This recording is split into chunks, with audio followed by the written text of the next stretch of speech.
Bismillahirrahmanirrahim. Mr. President, I'm standing here not only as the Foreign Minister of Indonesia, but also as a woman, a mother, and a grandmother. I plead, stop the killing, protect the civilian, let in the humanitarian assistance. Use your heart. Use your heart for justice and humanity. Mr. President, countless times have we stood in this hall to relieve the plight of our Palestinian brothers and sisters. Countless times have we asked the General Assembly for emergency session on the fate of the Palestinian people. Countless times have our hall been crushed due to narrow political interests. The world seems divided in different realities, as if there is a refusal to see the catastrophe in Gaza. The fact is, attacks and killings continue to take place. Yet, amid such a large number of victims, the Security Council failed to take decisive action. 2 days ago, we reminded the Security Council of their moral obligation to save the lives of innocent people. Bring humanity back in the Security Council, and humanity must come first. Mr. President, my presence here today is to defend justice and humanity. To defend justice and humanity. Indonesia condemns, in the strongest terms, Israel's violence against Palestinians, against hospitals and places of worship in Gaza.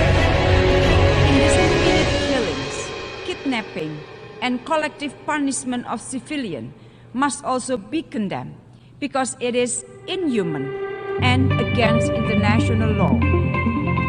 This session must rise to the occasion where the Security Council failed to do so. The General Assembly must prove that we, the people of the United Nations, believe in the dignity and worth of human lives. In this regard, a 3+1 concrete steps that we should take. First, stop the aggression to prevent more civilian casualties. The General Assembly should demand an immediate, durable, and fully respected ceasefire.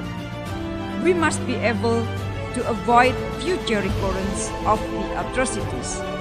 The General Assembly should call for accountability, including the establishment of an independent commission of inquiry to investigate this horrifying humanitarian situation. Second, ensure humanitarian access and protection of civilians. I call the General Assembly, together with relevant UN agencies, to step up efforts in providing humanitarian assistance in Gaza. We must continue to support the effort by the UN Secretary General and key countries to allow humanitarian assistance to take place. With the destruction and human suffering in Gaza, 10, 20, 100 trucks loads of humanitarian goods just not enough. Therefore, the General Assembly must call for an immediate, unrestricted, and sustained humanitarian aid. For our part, we will triple our voluntary contribution to UNRWA and call on the international community to support the UNRWA. Indonesia is also committed to send humanitarian assistance. Third, reject the forced transfer of civilians in Gaza. Colleagues, people should not be forced to move against their will. The call to evacuate the areas of North Gaza adds to the devastation of continuous bombardment of homes, blockade of electricity, gas, fuel, water, and years of collective punishment. This is a crime against humanity. The General Assembly should call for the stop of these evacuation orders. protect civilians, and ensure their safety and well-being, in particular children, and allow their safe movement. Mr. President, my final point: there will be no peace until we solve the root causes of the conflict. There will be no peace until we solve the root causes of the conflict. Resumption of the peace process to realizing the two-state solution is a must. We must stop the systematic effort of the occupying power that may leave nothing left to be negotiated or no one left to negotiate with. We must not allow the Palestinians to have no other choice but to accept injustice for the rest of their lives. It is our duty to stop the injustice now. Enough is enough.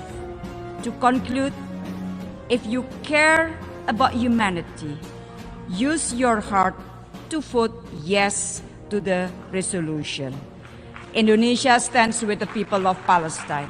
I thank you very much, Mr. Chairman.